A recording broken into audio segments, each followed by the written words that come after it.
then made off with the cache of AKs the agency had wrested away from Chechen terrorists.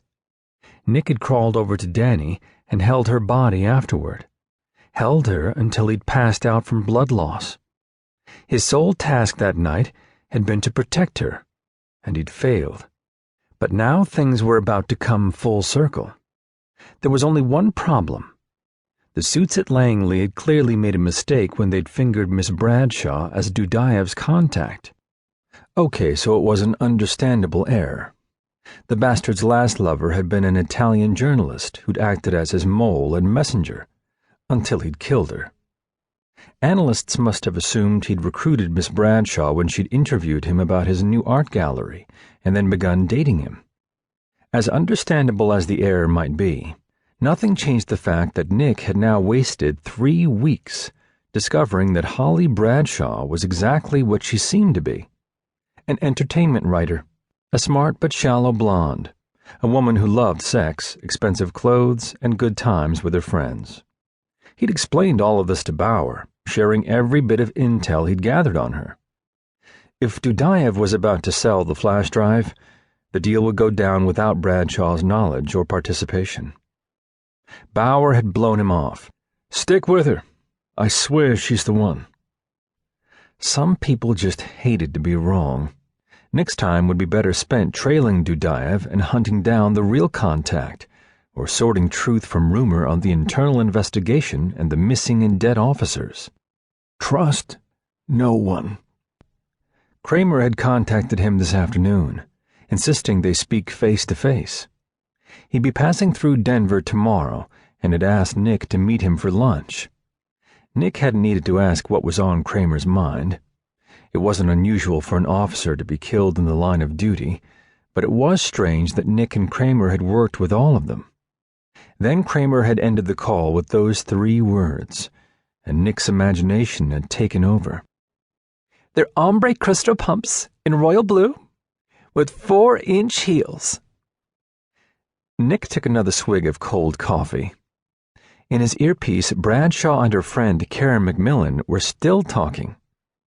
"I love them," Bradshaw said, "but my shoe budget is blown for the next 10 years.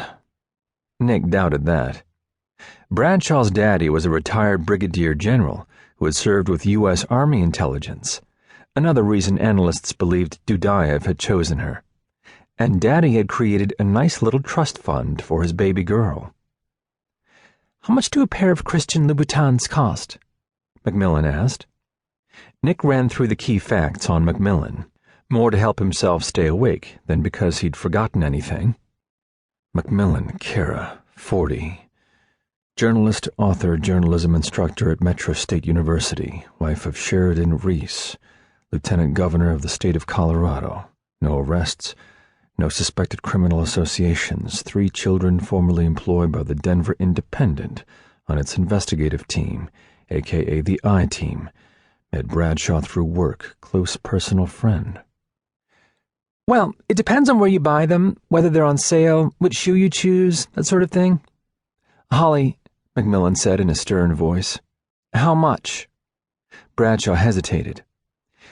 "These were just over $3,000. Nick had just taken another swig of coffee and nearly choked. $3,000? For a fucking pair of shoes? Wow! McMillan laughed. "Reese would divorce me." "Damn straight." "Did you get them for your big date with Sasha tomorrow?" "I needed something to go with my new dress." Nick rolled his eyes. The woman's closet was full of shoes. The last thing she needed was one more pair, especially one that cost $3,000. "I read in the paper that he's a billionaire. Gas and oil money," McMillan said. Nick's jaw clenched. Dudayev had built his fortune on human lives, including Danny's. Killing her had been nothing more than a business transaction to him. He could change his name, wear designer suits, and open a dozen art galleries to make himself seem respectable, but nothing could wash the blood off his hands. "You should see the sapphire necklace he gave me last week. The chain isn't actually a chain. It's a strand of diamonds." Nick already knew from another conversation, this time with Sophie Alton Hunter, another friend from the newspaper, that